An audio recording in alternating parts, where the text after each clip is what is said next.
জানাজার পর লাশ যখন কবরে রাখার জন্য নিয়ে যাওয়া হয়, লাশের কানের কাছে আপনি গিয়ে তার কাছে বলুন, আমার কাছে তোমাকে দেওয়ার জন্য 100 কোটি টাকা আছে, কোনো আগ্রহ নেই। আপনি তাকে বলুন, তোমাকে দেওয়ার জন্য আমার কাছে 1 পাহাড় সোনা আছে, আগ্রহই নেই।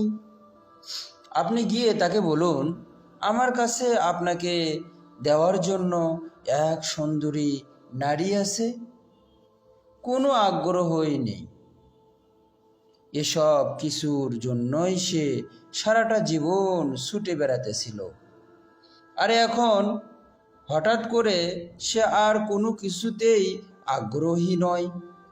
একবার ভেতর থেকে জীবনটাকে বেরিয়ে গেলে আপনার জড়ো করা সমস্ত হাবি জাবি জিনিসই অর্থহীন হয়ে যায়। আসলে শুধু আপনার একটা জিনিসই আছে, জীবন। আপনার একমাত্র সম্পদ হলো জীবনী।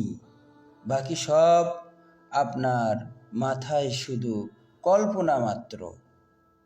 আপনি এই জীবনটাকে কিভাবে রাখেন, কিভাবে জীবনটাকে চালান, জীবনের কি পরিণতি করেন, সেটাই সবচেয়ে গুরুত্বপূর্ণ বিষয়। খলাকাল মাউতা ওয়াল হায়াতা লিয়াবলুয়াকুম আইয়ুকুম আহসানু আমালা। চুয়াহিঙ্গে রফতান কুনাদ জানে পাক, চেবার রুয়ে মুরদান চেবার রুয়ে খা।